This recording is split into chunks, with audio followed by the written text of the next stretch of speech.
Hello, we are Yanni, Eric, Varsha, and Michael, and for this lab we were asked to identify the parameters for and control a Quanser servo motor.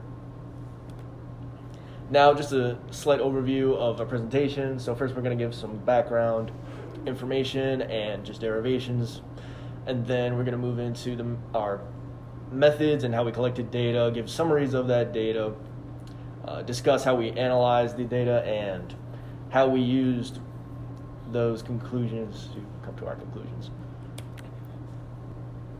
So, yes, the overall goal of this project was to identify this DC motor's constants, characteristics, and behavior.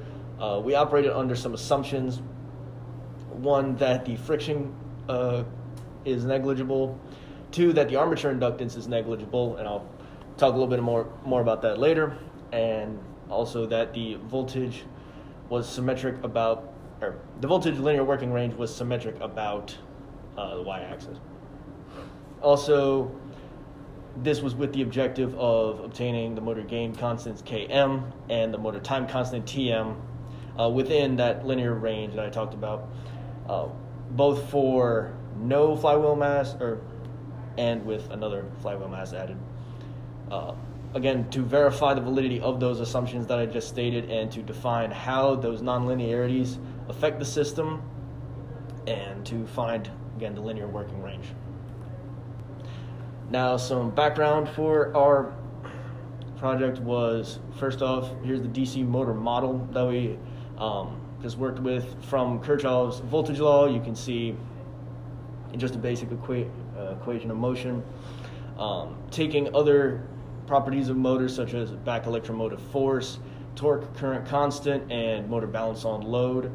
Those were all combined to create the motor transfer function, which you can see in the bottom left of the slide.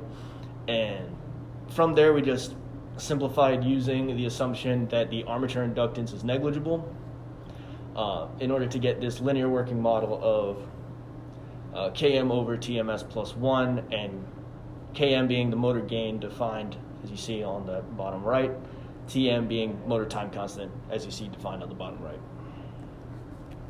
Okay, so for methods and data collection for this lab, the motor was run at varying voltage levels, each for 5 seconds. This is done once without the added flywheel mass, and once with the added flywheel mass, which was about 42.7 grams. Once that data was collected, the angular position versus time step response for each input voltage could then be plotted.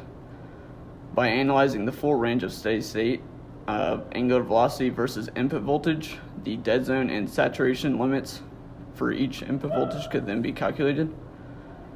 The linear working range was also determined to be 1 to 6 volts.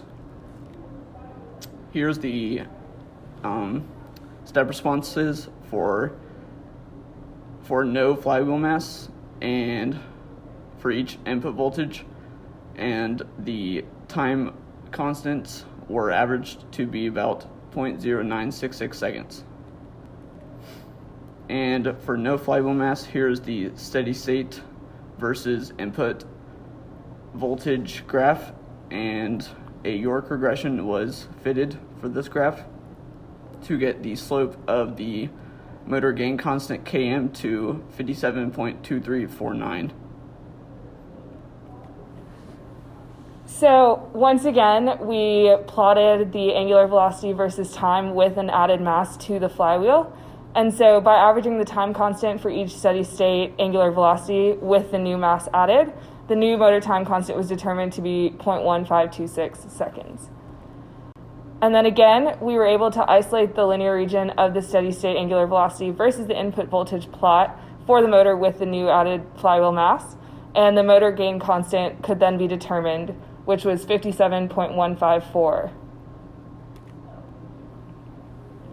The Km values with no added mass and those with added mass showed no significant difference, which indicated that the flywheel mass does not have an effect on the motor gain. The time constant, however, did show a difference once the mass was added, which indicates that there is an inertial effect on that value. In conclusion, our main takeaway was that the time constant is greater with added mass, while the motor gain constant remains unchanged. And this matches up against our theoretical model because increasing mass increases the inertial component, which is in the numerator of the motor time constant, whereas for the motor gain constant, it stayed unchanged because there is no inertial component in the calculation for that component. And this also matches up against the first order system evaluation, which is based on the motor gain constant, and thus the same steady state velocity should remain for both with and without mass. We also determined that the dead zone and saturation limits remained unchanged with added mass, which makes sense because they're related to the way the motor controller operates. There's a saturation voltage in which case voltage increases do not further increase the motor velocity, and there's a dead zone where the motor controller is unresponsive to voltage input.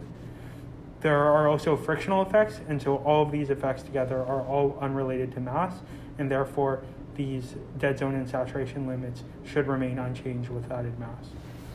We also questioned the validity of one particular assumption, which was the symmetry of the voltage input. Based on our data, we determined that it wasn't symmetric, and this makes sense because motors often have directional preference, especially due to usage or wear. And we found that there were different positive and negative saturation limits based on our data analysis. There are also system nonlinearities. So as we talked about before, there's a saturation limit of 6.5 volts, where the steady state angular velocity no longer increases as voltage input is increased. And between negative 0.5 volts and 0.5 volts, the motor does not run, which can be considered the dead zone of the motor. Therefore, the linear working range of the motor is between 0.5 volts and 6 volts.